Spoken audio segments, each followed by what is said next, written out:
It's 3 p.m. now, Cairo local time. It's a very good afternoon to our viewers and welcome to our English News Bulletin. My name is Angie Meher, delighted to be in the company of my dear colleague Shireen Aidel. Good afternoon to you, Shireen. Good afternoon, Angie. Good afternoon, dear viewers. And we start with a look at the major headlines. Lebanon says 9 killed in Israeli occupation strikes on southern villages.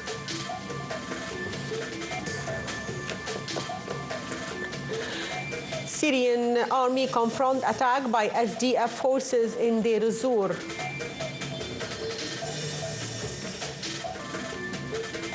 Hamas and Fatah movement agreed joint committee to run post-war Gaza. Welcome back, and now the details in full. Israeli occupation forces unleashed their largest wave of airstrikes across Lebanon since agreeing to a ceasefire with Hezbollah, where 9 people were killed in strikes on villages in southern Lebanon after Israeli occupation said it was taking aim at dozens of Hezbollah targets. Lebanon's health ministry said the strikes killed 5 people and wounded 2 in a village, while in another village, another 4 people were killed and a person was wounded. Israel's occupation, meanwhile, claimed Hezbollah had launched 2 projectiles towards one of its posts in the area of Har Dov.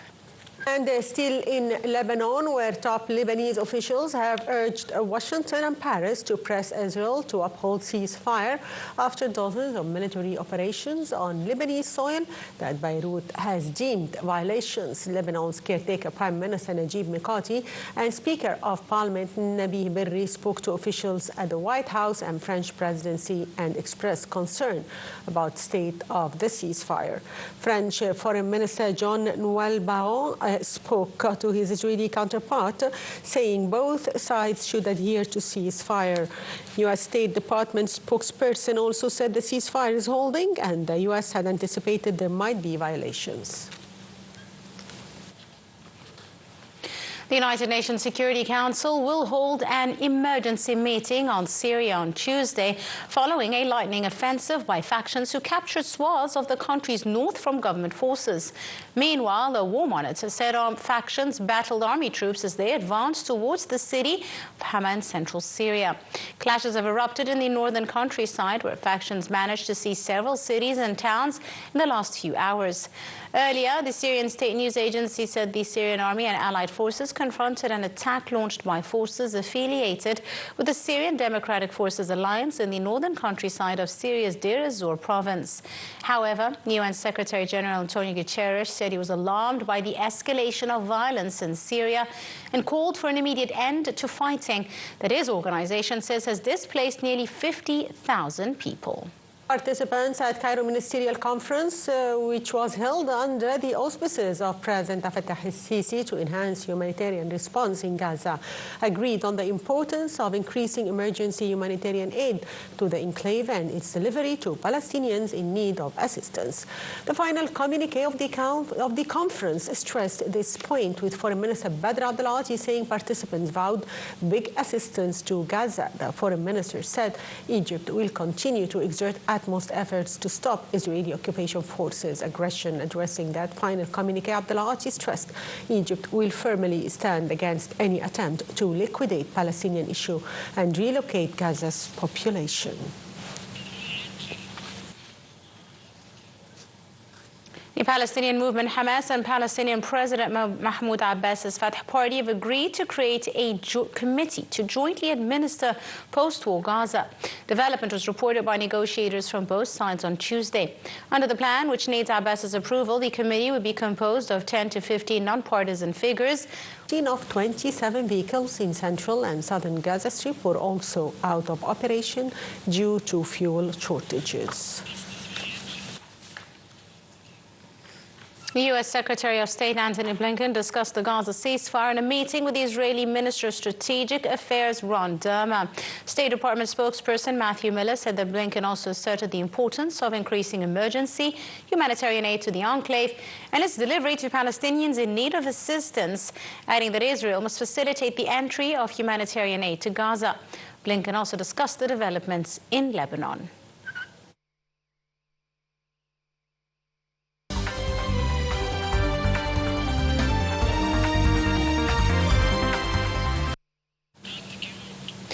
NATO foreign ministers look set to rebuff Tuesday a push from Ukraine for progress on joining their alliance ahead of Donald Trump taking power in the United States. Meanwhile, Ukrainian Foreign Minister Andriy Sybiga called for NATO countries to send at least 20 more air defense systems to stave off Russian attacks on energy systems. Details follow. To foreign ministers, Ukraine on Tuesday called for full NATO membership as the only guarantee of the security in the face of the Russian invasion. NATO chief Mark Rutte said on Tuesday ahead of a meeting of the alliance's foreign ministers that NATO allies need to step up their military aid for Ukraine to strengthen Kiev's position should it enter negotiations with Moscow over an end to the war. Rutte said that stronger their military support to Ukraine is now, the stronger their hand will be at the negotiating table. Meanwhile, the Kremlin spokesman Dmitry Peskov said that Ukraine joining the NATO military alliance would pose an unacceptable threat to Russia, adding that such a potential decision is unacceptable to Russia. On the ground, the Russian Defense Ministry said on Tuesday its forces had gained control of 2 new settlements. To Thailand, where severe floods caused by monsoon rains killed more than 30 people and displaced tens of thousands in both Malaysia and southern Thailand, with both countries preparing shelters and evacuation plans in anticipation of more heavy rain.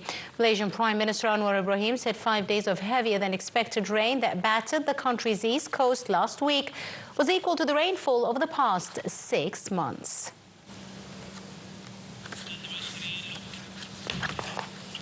The death toll from Cyclone Fenigal's fierce push through Sri Lanka and southern India reached 20 as downpours and flooding followed the storms.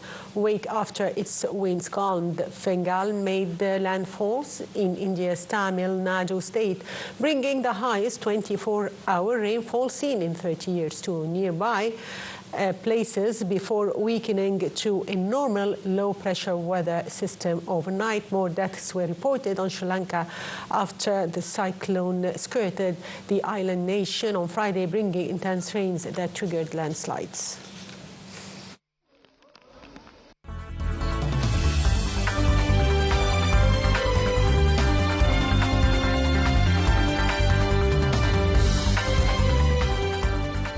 And moving to some business news, the Prime Minister Dr. Mustafa Madbouli held a meeting on Tuesday to follow up on a number of files and the situation regarding wheat procurement. The meeting was attended by the Minister of Finance, Ahmed Koshuk, and Minister of Supply and Internal Trade, Sharif Farouk. During the meeting, Madbouli pointed out there is continuous follow-up on the efforts of various parties to provide the state's wheat needs at the best prices through a system characterized by the highest degree of efficiency.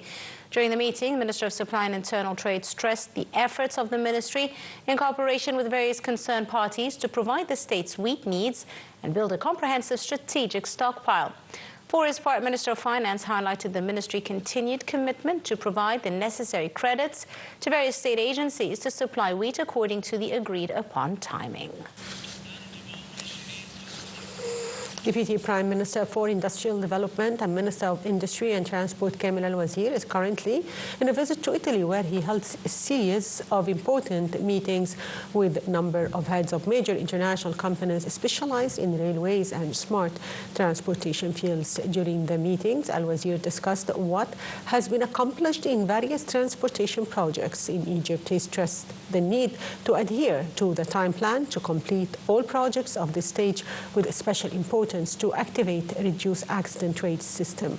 The minister reiterated on the need to increase safety in addition to improving operational efficiency of roads, besides reaching comprehensive and continuous vision of vehicle movements and accuracy of recording violations. He also discussed an offer to manage and operate the high-speed electric train network in Egypt.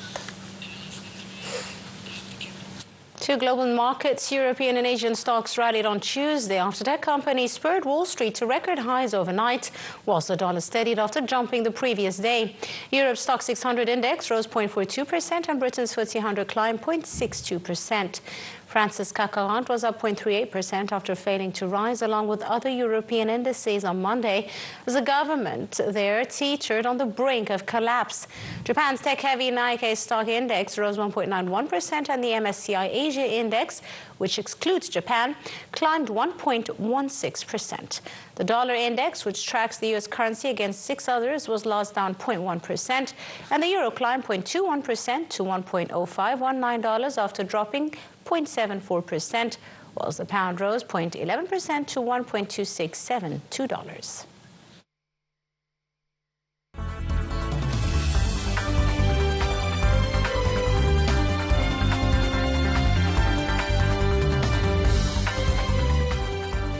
And Barcelona had started their season under new manager Hansi Flick in great form, winning 11 of their first 12 La Liga matches, averaging over 3 goals per game and thrashing old rivals Real Madrid 4-0.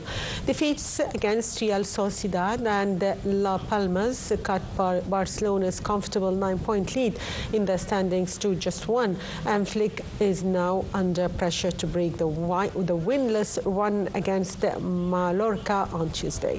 With second place Real on 37 points and with the game in hand, Barca know they cannot afford any slip-ups against Mallorca.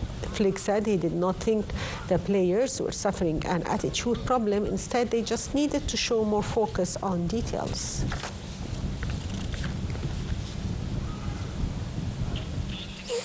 Coach Xabi Alonso said that Bayern Munich's 1-1 draw at Borussia Dortmund in the Bundesliga on Saturday plays no role in preparations of holders Bayern Leverkusen for their German Cup Last 16 clash against the Bavarians on Tuesday. Bayern had to come from a goal down to snatch a draw with a late equaliser in Dortmund as their 7-game winning run across all competitions without conceding a goal came to an end. But Leverkusen's Alonso expects a different Bayern team against them in Munich. Leverkusen, who won the league and cup double without defeat last season, are third in the Bundesliga standings, 7 points behind Bayern. And Rudy Gobert scored 17 points and grabbed 12 rebounds, and the Minnesota Timberwolves pulled. With that, ladies and gentlemen, we wrap up our news bulletin for the hour. Do join us again at the top of the hour for further details. And for now, you're in the company of myself, Angie Meher, as well as Shireen Aidel. Thank you very much, Shireen. Thank you, Angie. Thank you, dear viewers.